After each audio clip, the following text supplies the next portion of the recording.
J'ai vu que tout le monde s'est excité sur la toile par rapport à ça. L'annonce du fait que Michou allait participer au dispositif de M6 pour la Coupe du Monde de football, comme quoi il serait en bord terrain en plus que de faire du contenu exclusif pour les réseaux sociaux de M6 à l'occasion de la Coupe du Monde. Et il y a eu beaucoup de réactions dans les deux sens, certains disant que c'était plutôt bien, que c'était la preuve d'une ouverture de ces médias pour les créateurs de contenu, d'autres disant qu'effectivement notre cher Michou prenait la place de journaliste. J'ai trouvé que le débat était intéressant puisque du coup j'ai participé avec France Télévisions aux événements genre Jeux Olympiques, Roland Garros, etc.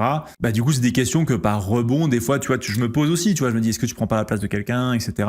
Moi en tout cas la vraie question que moi je trouve ça pose, c'est quelle est la place des créateurs de contenu autour de ce genre d'événements et autour des diffusions, quoi. Tu vois, moi je trouve que autant le côté bord terrain, c'est vrai que c'est des choses qui sont plutôt réservées aux journalistes depuis longtemps, et c'est vrai que moi je vois plutôt des journalistes continuer à camper ce genre de rôle, tu vois, aller interviewer les joueurs, parfois faire poser les questions qui déplaisent, etc. L'ajout de créateurs de contenu qui sont en plus intéressés par le sport et qui ont envie de partager ça, et si c'est leur passion, il y a des gens qui sont giga compétents pour parler de football alors qu'ils sont pas journalistes, tu vois. Je pense pour le football, c'est vrai que Michou, le choix d'un créateur très mainstream, c'est assez étonnant, mais bon, c'est le move d'M6, quoi. Autant je comprends Michou qui a accepté parce que je pense que c'est un truc de fou si t'es fan de football et que t'aimes ça depuis toujours. Maintenant, c'est le move d'M6 que je trouve un petit peu bizarre.